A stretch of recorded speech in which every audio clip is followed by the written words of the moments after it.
തിരുവനന്തപുരത്തെ പ്രത്യേകിച്ച് തെക്കൻ ജില്ലകളിലെ ഓണാഘോഷങ്ങളിൽ നിന്ന് വിഭിന്നമാണ് വടക്കോട്ടുള്ള മലബാറുകാരുടെ ഓണാഘോഷങ്ങൾ. പ്രത്യേകിച്ച് കോഴിക്കോട്, കണ്ണൂർ, കാസർഗോഡ് ജില്ലകളിലേക്ക് ഓണാഘോഷം ഒരു വേറിട്ട ഓണാഘോഷമാണ്.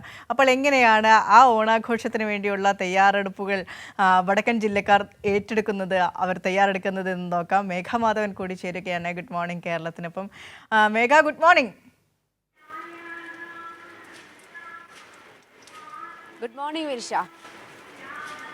കഴിഞ്ഞ ദിവസങ്ങളിലൊക്കെ നല്ല തിരക്കാണ്. മിഠായി തെരുവിലാണ് മേഘ നിൽക്കുന്നത് എന്ന് മനസ്സിലാക്കുന്നു. നല്ല തിരക്കാണ്. അപ്പോൾ മിഠായി തെരുവ് ഉണർന്നു വരുന്നതേ ഉള്ളൂ. ആ ഉണർത്താനുള്ള മഴയൊക്കെ അവിടെ പെയ്യുന്നുണ്ടല്ലേ?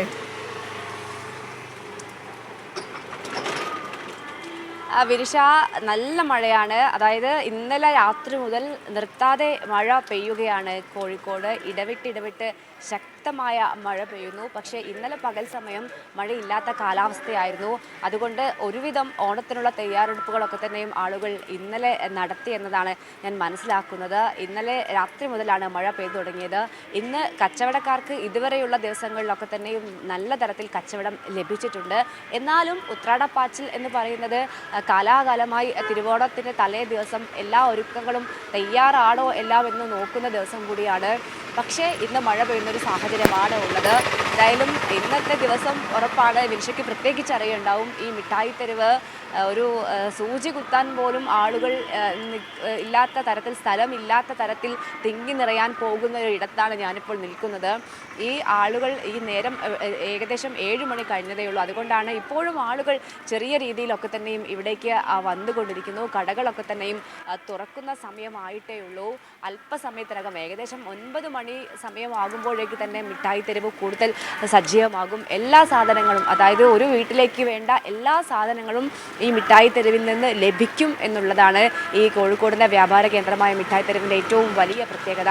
പക്ഷേ മഴ വലിയ തിരിച്ചടിയാണ്. മഴ കൊണ്ട് കച്ചവടം കുറയുമോ എന്നൊരു ആശങ്ക ഈ കച്ചവടക്കാർക്ക് ഉൾപ്പെടെ ഉണ്ട്.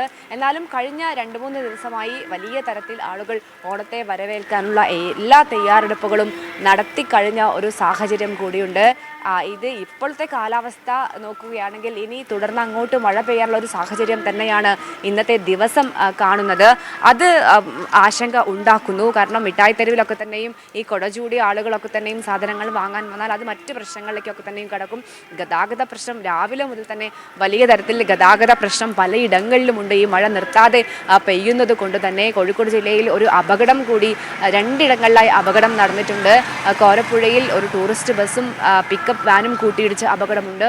അത്തരത്തിൽ ഉള്ള രാവിലെ തന്നെ ഇത്തരത്തിലുള്ള വാർത്തകൾ കൂടി വരുന്നുണ്ട്. ഏതായാലും വിരിഷ, ഓണത്തെ വരവേൽക്കാൻ മലയാളി ഒട്ടും മാറ്റുകുറയ്ക്കില്ല എന്നതാണ്. കാണം വിറ്റും ഓണം ഉണ്ണം എന്നതാണ് ചൊല്ല്. ആ രീതിയിൽ തന്നെ വലിയ രീതിയിൽ ആഘോഷങ്ങൾ കൂടുന്നതേയുള്ളൂ, ഒരു തരത്തിലും കുറയുന്നില്ല എന്ന് തന്നെയാണ് നമുക്ക് ഈ സമയങ്ങളിലൊക്കെ തന്നെയും മനസ്സിലാക്കാൻ സാധിക്കുന്നത്.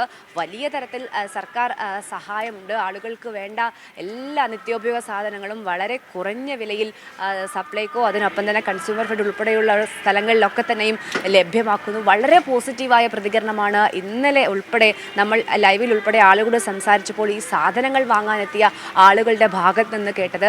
അതുകൊണ്ട് മലയാളിക്ക് നല്ല ഓണമാണ്. ഈ മറ്റ് ജില്ലകളിൽ നിന്നും മലബാർ ഓണത്തെ വിനിഷ സൂചിപ്പിച്ചതുകൊണ്ട് പറയുകയാണ്, മലബാർ ഓണത്തെ വ്യത്യസ്തമാക്കുന്നത് ഈ സദ്യകളിലെ ഒരുക്കം കൊണ്ട് തന്നെയാണ്. വെജിറ്റേറിയൻ സദ്യയല്ല. കോഴിക്കോട്, കണ്ണൂർ, കാസർഗോഡ് ഒക്കെ തന്നെയും നോൺ വെജിറ്റേറിയൻ സദ്യയാണ്. അത്തരത്തിലുള്ള പ്രത്യേകത ഒക്കെ തന്നെയും ഉണ്ട്. ഏതായാലും ഈ മിഠായി തെരുവ് സജീവമാകുന്നതേയുള്ളൂ. മഴ ഏതെങ്കിലും തരത്തിൽ തിരിച്ചടിയാകുമോ എന്ന് വരും സമയങ്ങളിൽ മനസ്സിലാകും വിനിഷ. ദിവസത്തെ ഓണാഘോഷങ്ങളിലെ ഡാൻസും കോസ്റ്റ്യൂമും ഒക്കെ അടിപൊളിയായിരുന്നു എന്ന് നമ്മുടെ സുഹൃത്തുക്കളൊക്കെ പറയുന്നുണ്ട്. എങ്ങനെയുണ്ടായിരുന്നു ഓഫീസിലെ ഓണാഘോഷം?